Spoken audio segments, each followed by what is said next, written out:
Hello everyone, इस video के अंदर हम पढ़ने वाले हैं relation between EMF, TPD and internal resistance of cell कि हमें ईएमएफ, टीपीडी और इंटरनल रेजिस्टेंस के बीच में रिलेशन बताना है, क्या एक्सप्रेशन आने वाला है इसकी बात करनी है। ठीक है, तो इसके अंदर हम मान लेते हैं कि हमारे पास एक सेल है जिसका ईएमएफ ई है और इंटरनल रेजिस्टेंस स्मॉल आर है और वो एक सर्किट के अंदर एक्सटर्नल रेजिस्टेंस के साथ कनेक्टेड है कैपिटल आर के साथ।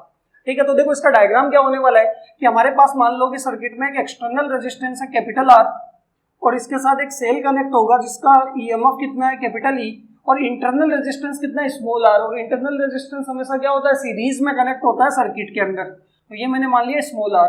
ठीक है, ये कनेक्टेड है इस सर्किट के अंदर। तो यहाँ से अगर आप देखोगे तो ये तो पूरा अरेंजमेंट किसका, सेल का, कि इंटरनल रेजिस्टेंस भी किसका है, सेल का, और ईएमएफ ई। क्लियर है, ये आपके पास सेल का पॉजिटिव टर्मिनल है और ये नेगेटिव है। तो करंट कैसे फ्लो करेगा, positive to negative constant current इसके अंदर क्या करने वाला है, फ्लो करने वाला है। बताओ क्लियर है।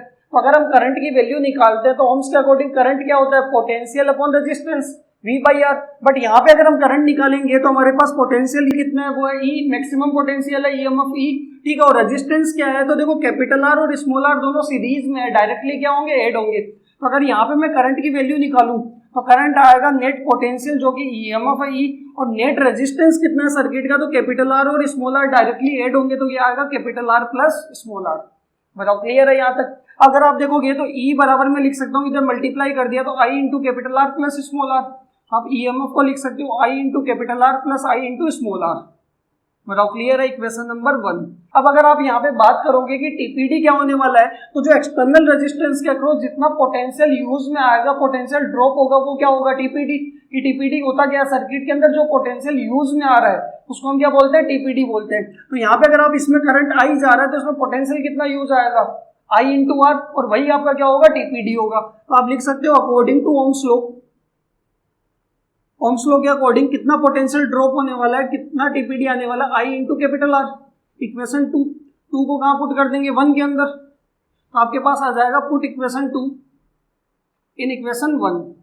तो आप लिख सकते हो कि E बराबर आपके पास कितना आ जाएगा, V plus I into small R.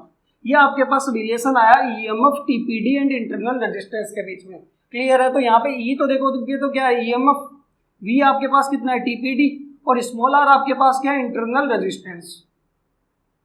बताओ क्लियर है यहाँ तक। इसके अंदर नोट लगा के 2-3 चीजें ध्यान रखनी है कि पहली बात है कि ईएमएफ हमेशा क्या होगा, ग्रेटर देन होगा किससे, टीपीडी से।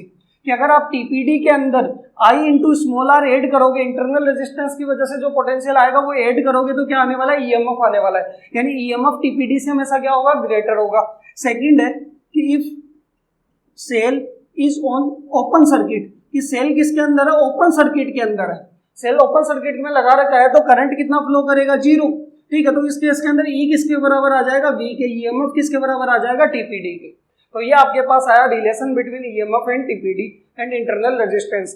E इक्वल्स टू क्या होता है, V plus I into small R. बताओ क्लियर है यहाँ तक। Okay, thank you.